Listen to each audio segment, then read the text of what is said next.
going to take a minute to go through a couple quick reminders before we get started and not begin until we hit that 12:25 mark. For those of you that are joining us on Zoom, as a reminder, if you have a question, please use the raised hand function. For those of you that are in the room with us, as a reminder, if you haven't already, let's go ahead and mute or turn off any electronic devices.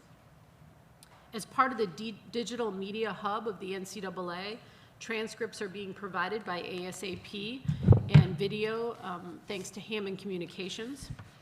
Another reminder, no video is allowed to be taken in here, only photography.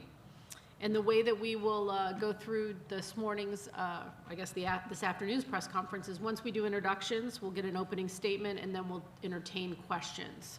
So with that, it's my pleasure to welcome the University of North Carolina head coach, Courtney Banghart. Coach, when you're ready, an opening statement, please. Yeah, well, it's good to be back.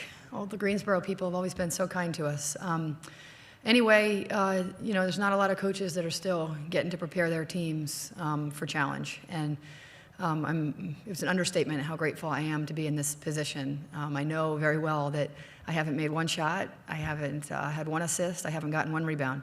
But my team has done a lot of all those things, and I'm certainly looking forward to leading them in this next opportunity, which is against a very, very good South Carolina team in a great venue. So just real excited to be here. Fantastic. Let's go ahead and begin our question and answer portion. Again, we've got a microphone over here. Make sure I see your hand. We'll get the microphone to you. Please give us your name and affiliation, and we'll get through as many questions both in the facility as well as on Zoom. So we're going to start right down here in the front middle on the first row.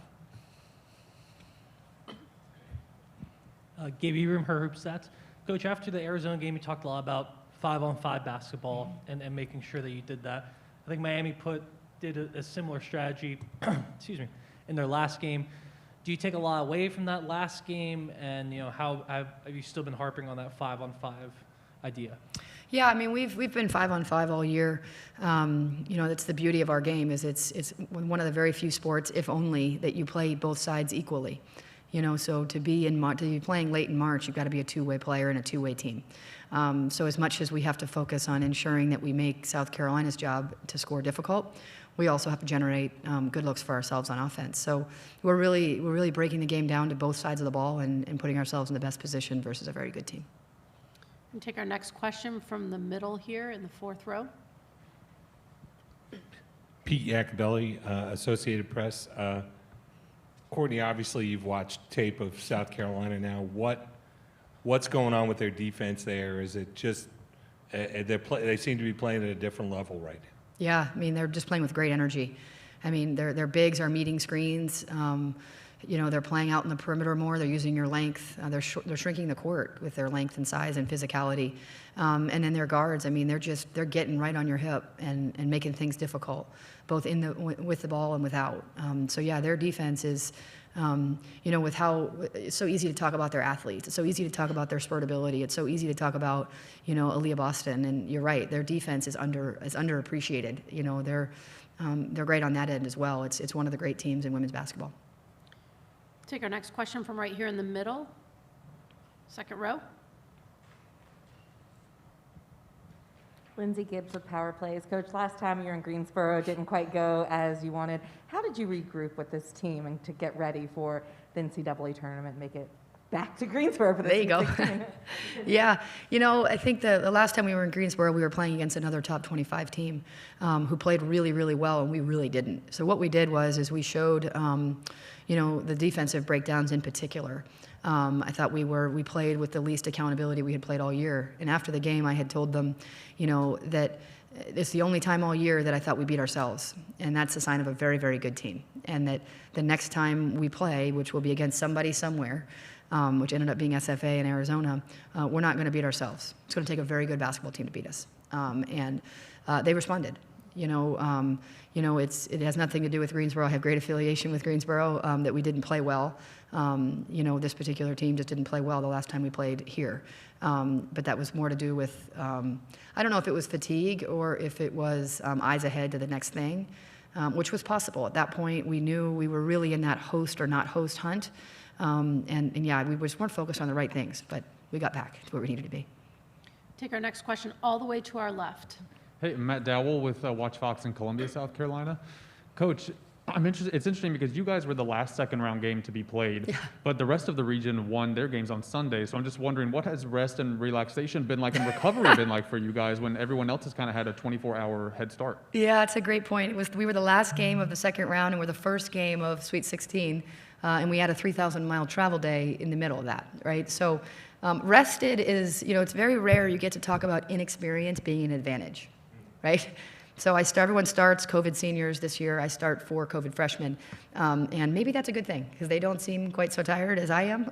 But we didn't leave until Tuesday morning, which allowed at least try to keep their sleep schedule as much as possible on target, and allowed us to use the full day of travel as a work day. But we were not home 24 hours. So thank God for industrial laundry machines and the fact that this is the same outfit I wore at some point last week, right? So we just went laundry and then put stuff back in our bags. But yeah, it's interesting how that worked out. I don't think it was anyone's intention, but we've gotten a very short period of time to rest. So that might be a good thing because we don't have to reset. We're just like still going. So it's instead of a Thursday, Sunday ACC week, it's a Monday, Friday ACC week. Go right across the aisle here. Hey, Coach Eddie Hughes, Spectrum News 1. Being that you guys are very familiar with Greensboro, is that an advantage, disadvantage, or, with everything like what you just mentioned, the quick turnaround? Does that help you out because you don't have to go as far and you're familiar with the area that you're playing in and the arena you're playing in? Yeah, I hope it helps us that we don't have to reset, right? That we're kind of literally, I feel like I could be in Tucson still. I'm not exactly sure where I am. So that in terms of being in Greensboro, I'm not sure it's an advantage quite yet because my clock is still working. But we've shot on these rims before. I think it's also just good for women's basketball. You've got 2 giant programs with giant tradition, giant legacy, superstars, that'll be in attendance from alums from both sides. And it's played in Greensboro. You got North Carolina, South Carolina. Like for the basketball purists, you're welcome. It's a really awesome environment for a basketball game. And so whether it's home court advantage or short travel time, this is the stuff you live for. So everything else is a detail. Right here on our second row to our left. Coach, the NCAA has talked a lot about doing more to promote women's athletics, and we've seen some differences with the women's tournament this year. What are your thoughts on that, and is it enough? What's the limit for how they can promote women's athletics, in particular the tournament, the big dance? Yeah, I mean, the things that were low-hanging fruit, they addressed, right? The marketing has been better. The accessibility to see it on TV has been better. The things that could be handled right away, they did some things, right? And it's been noticed and appreciated. And I think our game is at the right. It's very marketable right now. I've given my whole life to women's basketball, and with the 2 Ivy League degrees that I have, there's a lot of people that are still questioning that, my parents included, right? But at the same time, it's the best it's ever been. And so in some way, I'm contributing to what is the game being as healthy as it is, and people are seeing that now. My mom sent me a text that said, I don't know what you've done to me, but I've literally watched women's basketball all day, right? And she didn't come to Tucson. And then Mac Brown, our football coach, sent me almost the exact same text. He was like, I'm obsessed with your team, but now I'm watching the teams you might play, And so just having it on TV and having it more accessible to our fans, people are falling in love, not just with the stars of our game, but with teams. That's the progression. First, okay, you got all these stars. I watch Sue Bird, I watch Stewie, I watch Elena Deladon, I watch Nafi, et cetera. Now people are watching teams, right? The steps that still have to be done, of course, right? Once this TV contract is up, let's make sure we're our own entity, right? The units issue is a big deal. It's a big deal. And people are, I know the other argument, well, it all comes from the same pot. If I'm our athletic director and my university makes more money if my men's team advances, I'm going to be at the men's game. And I'm going to invest more money in the men's program because it's basic mathematics, right? So you get women get a pat on the back. Thanks for doing such a good job, right? But there's no financial incentive for our team to be great, right? So that needs to change. You also can talk about the marketing opportunities. If you have to first give to the men's tournament in order to give to the women's tournament, it's going to look like everybody is really into the men's tournament. Well, there are plenty of companies that would prefer to support women's basketball over just the men's basketball tournament, right? So there are things that will take more time because it's a lot of legal and legislative processes. And I know I give a lot of credit to Craig Robinson on the NABC side, is that they're not resting either. They know that women's basketball is a strength. It's not an appendage, you know. And for as long as I'm sitting in this chair, I will make sure that I continue to contribute to ensure that our product is a strength. Go one row in front. Bob Sutton with the News and Record. Even though you're just an hour away from home, South Carolina tends to bring a circus a little bit sometimes. Do you anticipate that, and how do you think your team will react? Yeah, I think the crowd will be, you know, we're playing for something important, so the crowd will be, it won't be quiet, and it shouldn't be. You know, if you're going to spend this much time doing something, you want to make sure it matters, and there won't be anybody in the Coliseum on Friday at 7 that will realize that this doesn't matter to anybody, right? It matters to everybody. So the Carolina Blue, we probably only had about 100 fans to their 8,000 or 9,000, and our crowd was loud, you know, and so I can only imagine what 10 times that crowd is going to be for Carolina. And then South Carolina, you know, their crowd has woken up. Dawn has forced their crowd to wake up, you know, with all the work that she's done. And so, yeah, there won't be an empty seat, and there will be a lot of headaches leaving that gym for how loud people felt they were supporting their teams. Right here in the middle. Coach, another big change off the court this season, besides, you know, the low-hanging fruit, as you say, is the name, image, and likeness. And I wonder, how did you address that with your players? Did you address that with your players? And kind of what type of guidance did you give them? And I would imagine that maybe they're getting more attention now that they're in the Sweet 16 as well. Yeah, the name, image, and likeness, the biggest thing I think we tried to understand is that the impact, not just the positive, but the potential negative, right? It's such a comparative culture. So if you look around and you compare, that could make you feel less than. So I try to get on ahead of that and talk instead about everybody is marketable in their own way. And we're not all going to look at it and do it the same way. Because if so, then there's going to be someone who's the best at that way, right? And so I think to be thoughtful instead of this is the way. Like Deja Kelly has done a lot through her social media platform. Well, for people that haven't invested so much time in their social media, that's probably not the best way for them to go about it, right? And then I also said, it's sort of like what I tell my freshmen when they arrive. You don't have to drink your first beer in the first week. You don't have to meet your best friend in the first month. You don't have to meet your boyfriend in the first semester.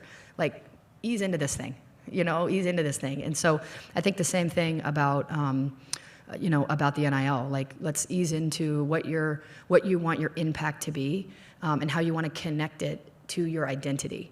And those conversations are evolving, right? And they're elaborative. So it was a little bit easier in the case of Deja because of her, right now, I think the NLI attached to the marketability of your social media platform, and that's where she's been so impactful.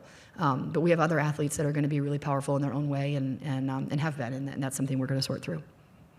Over here, right in the front. Coach, you mentioned that being young helps you physically.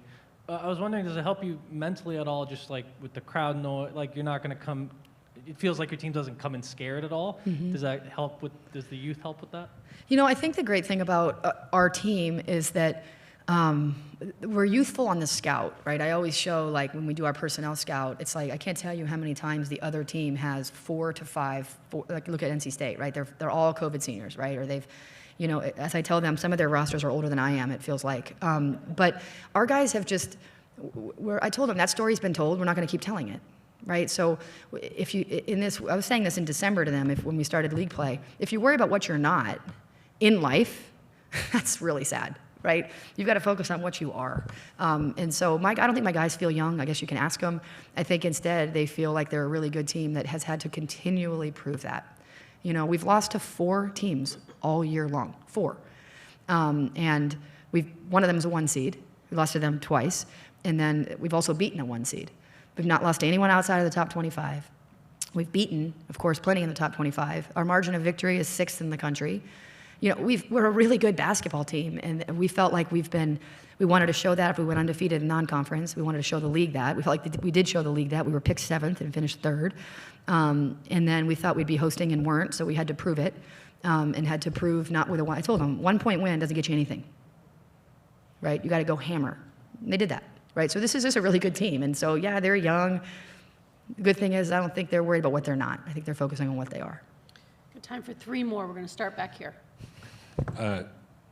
Courtney, you mentioned you guys are here, Creighton's here. You talked about the growth of the game. Maybe 10, 15 years ago, all these regionals would have been 1, 2, 3, 4. Totally. what does that say about where this sport is going, that there can be a couple of, teams who weren't expected to be here still playing? Yeah, when the brackets came out, I thought it was going to be my current team and then my past team, Princeton, both of us in the Sweet 16. I think for Creighton and some of these mid-majors, it shows that basketball has just never been in a better spot. It's hard to win in March, and there's way more better teams than when I was getting into the game. And there's just, all you can do is prove it. And then in terms of us, I don't really put ourselves in the Creighton category because, again, I don't know how we're not a 4 seed. I don't know how Notre Dame is not a 4 seed. I just don't get it. I think part of it is actually the transfer portal has made our media and our voters have to work harder, right? I mean, there were voters that never saw us play, and they're voting for the top 25. That's not okay, right? And they're voting because that all kind of matters. So I think people are looking at I saw them last year. Well, our team is totally different. And with the transfer portal, so is Louisville. And so is et cetera. So I think this whole transfer portal, people keep talking about how it changes your roster management. It actually means your media has to work way harder to get it right. Last question right here on the end. Clary Goodwin, WGHP. Coach, this is a little bit of deja vu for North Carolina. North and South Carolina met in 2015 in the Sweet 16. Tar Heels lost by 2. I know you weren't the head coach then. No, we were 30-0 at Princeton that year. I was focusing on what I was doing. I love it. God, stay focused. But this year, what's the key to being the underdog, taking on a top seed, taking them out of the tournament? I think it's the concept of you don't have to beat them 10 times. I think that there's sometimes I think we would have beaten Arizona more than we lost to them. But it doesn't matter for South Carolina. We just got to beat them once. Right?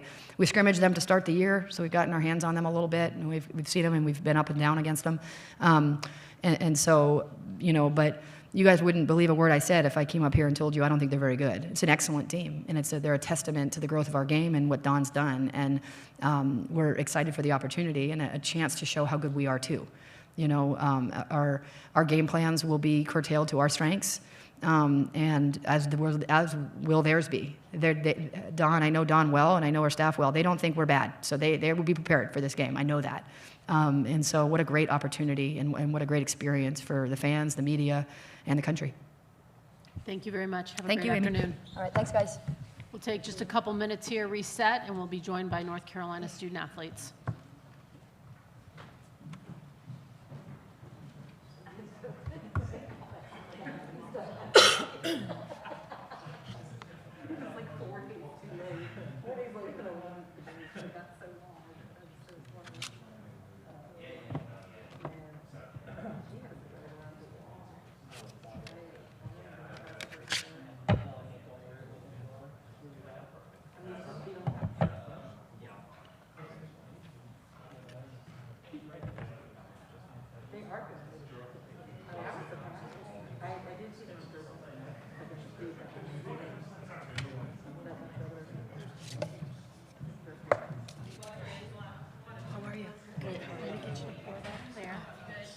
Lots of rooms. Let me get you to pour that in there. Okay, and I'll get you a glass. You want a glass? Yes, please. All right. Thank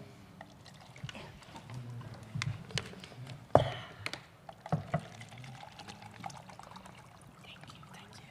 All right. Give me 1 second, ladies. Okay.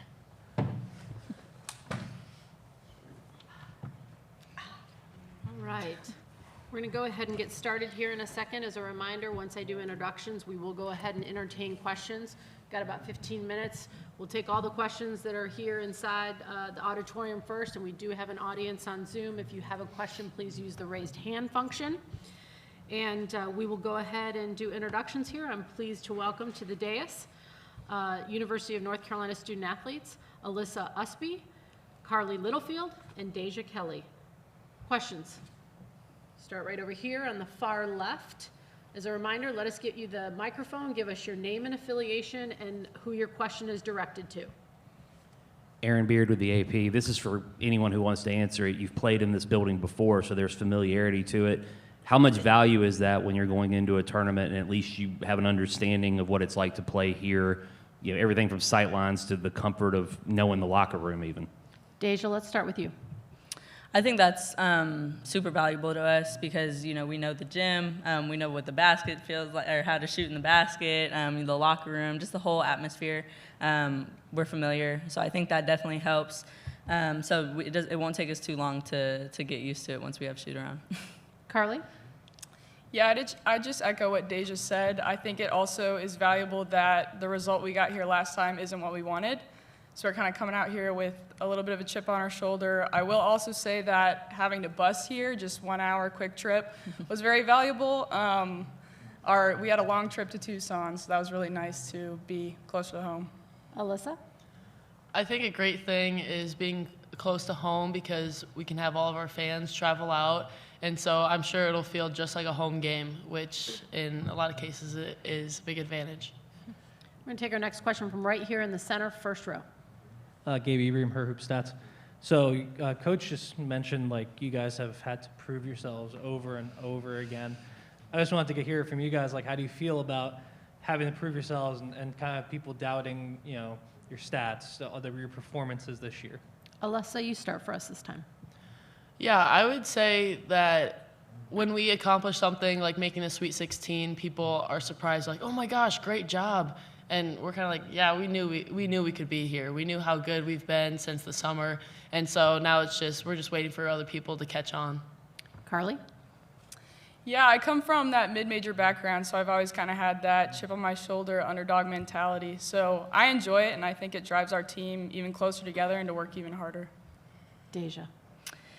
Yeah, just to piggyback off of what they both said, we definitely have been playing with the chip on our shoulder all season. And to see people now be like, oh, Carolina, y'all are actually good. Y'all made the Sweet 16. It's like, no, we've been good all year. And like Liz said, we've had that mentality to where we knew that we could make it this far. And we're really grateful to be here. But it's like we've been this good all season. So for people to finally catch on, that's cool. But for the people that have been with us all season, shout out to y'all. Go next, back on our left on the aisle. Eddie Hughes, Spectrum News 1. Coach just touched on you guys kind of regrouping the last time you played here and you lost in the ACC Women's Tournament. What was that like for you guys, and what went into the regrouping before you guys started the NCAA tournament? Carly? I think it was just a good time to refocus. Obviously, it was the beginning of March. That one hurt a little bit because we believe in ourselves, like Deja just said, so we thought we could make a deep run. So I think that was just a good time for all of us to come back together, refocus on the greater plan, get to Sweet 16 even further. So that's what it was like for us. Deja? Yeah, I would say the same thing that Carly said. You know, we did not like the outcome the last time we were here at this gym, and I think that was motivation, especially during that like week and a half of practice we had before the tournament, before the March Madness tournament started. Just to know that we could do so much better than that. We could play so much better, work even harder. So I think that was definitely motivation going in this tournament, and it shows. Anything to add, Alyssa? Yeah, although we hate losing, I think that loss was necessary for us to take a step back, take a breath, and remind ourselves of who we are and what we're capable of, and which has propelled us forward pretty far already. I'm going to go right down here to the second row on our left. Chris Peterson, WXII TV. I don't know if y'all realize this, but North Carolina is one of only 3 schools to have a women's and men's team in the Sweet 16. So for whoever wants it, what do you think that means about basketball at the University of North Carolina? What does it do for the school? Let's go back to you, Deja.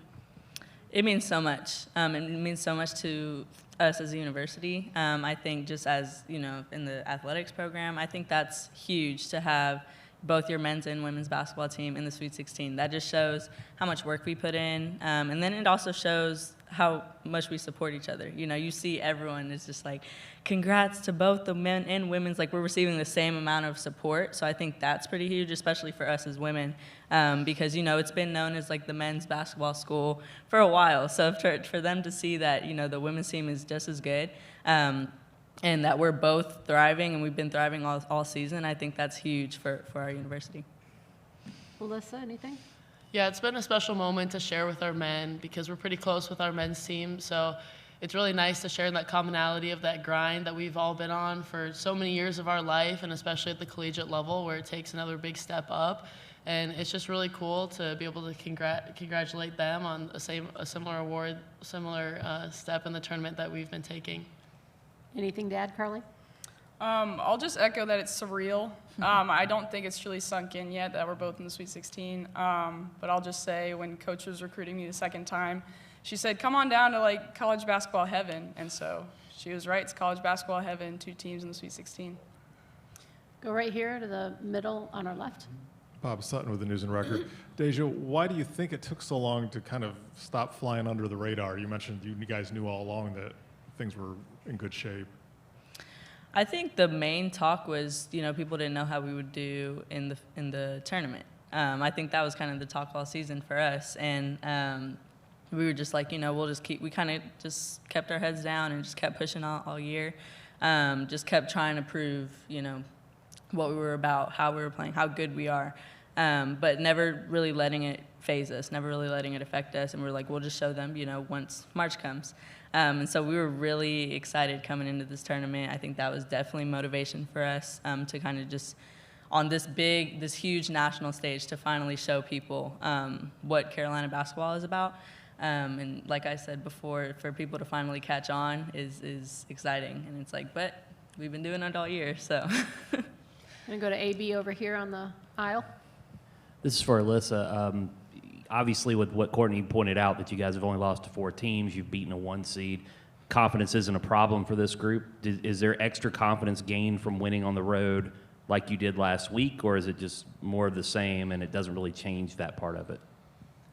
I think it's extra confidence going on the road because we flew across the country to play a team that was ranked higher than us at their place with all their fans. That's the most fans we've played in front of all season, and mine and Deja's career here at Carolina. So that definitely boosts the confidence. So we're coming in high to this next game.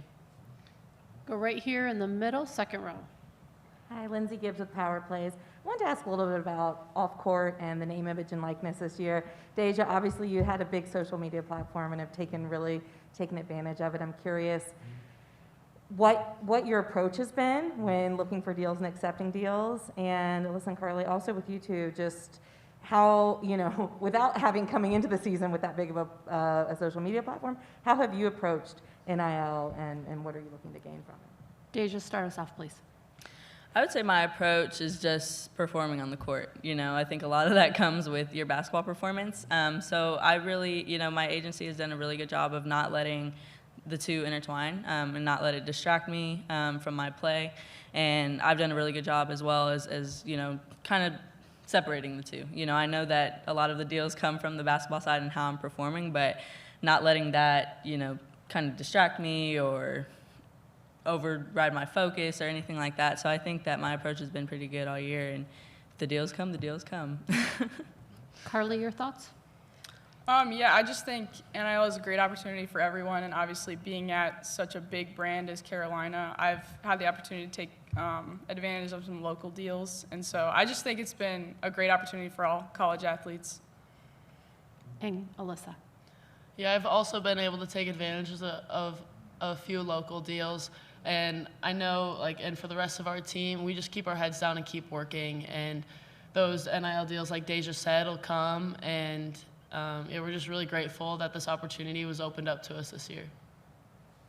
We're going to take our next question from Zoom, from RL. RL, floor is yours. Hey, Alyssa, I wanted to ask, you've played a good bit of 5 when you've gone to the smaller lineups. And obviously, there's a big challenge with Aaliyah Boston. Can you talk about that challenge if you should have to be in that situation tomorrow night? Yeah, I think I've been undersized playing the 4 and 5 position against a lot of our team, against a lot of these matchups we've had this season. And so I'm just going to keep doing what I'm doing, which is just using my speed to get around bigs, boxing out, being more persistent and physical as much as I can, and I don't think any matchup should be a problem. Thanks. We're going to go over to our far left on the aisle, third row. Claire Goodwin, WGHP. This is a team where there really are so many standout players between the three of you, Kennedy, just everyone. How important is it to know you have that depth and know you have people you can trust, who can score, who can defend? Let's go ahead and start with Alyssa. Yeah, I think that's one great thing about our team is that we have so many people that can score and contribute big numbers on any night, let alone nights where we all have big scoring days. And so it's very comforting to know that we have threats one through five on the court at all times, which opens up a lot for, we open up a lot of things for each other. Carly? Yeah, I think it's really fun because not only can we have depth scoring, but we also have depth on the defensive end. And so when you have five that are really bought into defending, it makes offense fun, it makes the game fun. And just as a point guard, having so many threats around me, it's also super fun because I can make a bad pass and they'll make me look good. Tasia? Yeah, I would say it's really exciting to have 5 versatile players on the court at all times. We all can do a little bit of everything, offensively, defensively, facilitating, scoring. I think that's what makes us really special because, you know, like Alyssa said, on any given night, it could be anyone's night as far as scoring, but everyone pitches in their own value. And I think, and it doesn't matter the game, but I think that's what makes us special and that's what makes us run and makes us play so connected. Back to the second row. Chris Peterson, WXII TV. So I've heard a lot of talk here with Coach and you guys about y'all flying under the radar this year. But didn't you start 13-0 and you still feel like teams are overlooking you in spite of the fact that you started 13-0? And when you start 13-0, did you ever feel like you were going to lose a game? Let's go with Carly first. I think the flying under the radar started just at the ACC Media Day when we were picked pretty low down in the league. I think that just also speaks to the strength of the ACC, and so we knew that we were kind of fighting that uphill battle with so many good teams in one conference, and so we had that chip on our shoulder to win some games in conference as well. But yeah, starting off 13-0, we started off hot. It didn't feel like we were going to lose a game. We obviously needed some losses to learn some things, but we ended up winning a lot of games this year. Deja?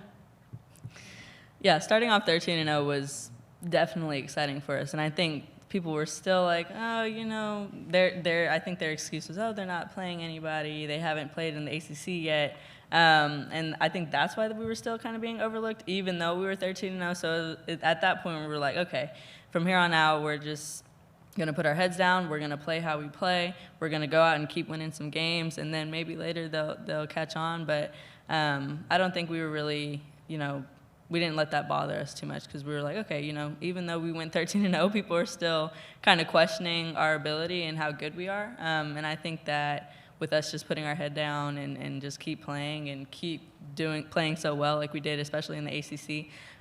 Like I said, we finished 4th. They had us listed as finishing 7th. So I think just proving that silently, I think was really good for us. Anything to add, Alyssa?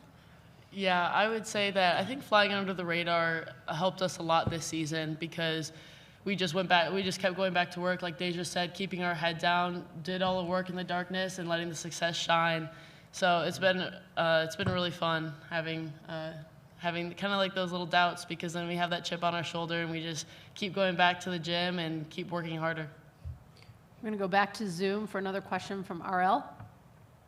Hey, Carly, can you talk about the uncertainty? Obviously, you've asked for a waiver to come back next year, but you really don't know how that's going to work out. And knowing that the next game could be the last of your college career. Yeah, I'm trying to not focus on that uncertainty too much. Tunnel vision, just putting my head down, focusing on the tournament and what I can do to make this team successful. It's obviously hard to have in the back of my mind, but I'm just hoping for the best and playing like it is my last. Thanks. Any other questions for our student athletes? Go back over here to Bob, 4th row in the middle. Did anything happen in the scrimmage with South Carolina that kind of indicated, wow, you're right, they were number 1 in the preseason also, that you're right there with these top teams? Deja? We knew South Carolina is a good team. We know they are. They were really good last year as well, and they have mostly everyone back. So we knew from jump, especially in that scrimmage, that they were a really good team, and that's kind of when we found out that we were as well. I would say. I don't think we can give too much detail on that, but I would say just knowing that we can compete with anybody in the country, and just having that mentality going into this game as well. We know that they're a good team, but we are as well, and just having that mindset, I think, will do some good for us. Alyssa? Yeah, I think that scrimmage was a launch pad for our season because that was our first real test, and we showed up to play. So that's why I'm more than excited for this game tomorrow night. Carly? Yeah, I think getting that kind of competition so early in the season, I mean, that was back in October, it was our first scrimmage. I think that just set us up to stay hungry all season because we saw what the #1 team in the country looked like, felt like playing against, and so that really kept us hungry all season, and I think, like both of these two just said, we're all very excited to get to see him again. We're going to go to another question on Zoom from the New York Times. Remy, please ask your question. Hi guys, congratulations on making it this far and best of luck this weekend. Just wanted to follow up on Lindsay's question about the NIL stuff. Do you guys feel any new pressure this year, especially on such a big stage, maybe in the way you think about how you present yourself to the world? Are you doing anything different, especially now that you're entering the Sweet 16? Alyssa? I wouldn't say for me personally, there's not as much pressure. Obviously, I can't speak for the rest of my teammates, but I haven't had a lot of big NIL deals, just like some local ones. And my goal of my college career isn't as focused on building a brand. I just want to have a fun career and just play with my teammates and play with my best friends. So if those deals come, like they just said, like those deals will come. Carly? Yeah, I guess I'm just trying to keep that on the back burner and just focus on going out and having fun, playing the game that we can play. I guess the only difference is that there's a lot of photographers at these games, and so I've enjoyed getting to see like a lot of pictures after the games and posting some of those, so I guess that's one of the things I'm doing differently. Deja? I would say it's not really anything different, not a lot of pressure. Because at the end of the day, it all comes from basketball. So I think as long as I'm just staying focused on helping us win some games, I think that the deals will come. And I'm not really focused on specifically what deal I won and if I'm going to do this certain thing to get it. Like, it's just I'm just going to be me, authentically me, and just play hoop and go from there. Thank you all very much. Enjoy your afternoon. Thank you. Thank you. As a reminder, the ASAP quotes as well as the video from Hammond Communication is available on the NCAA digital media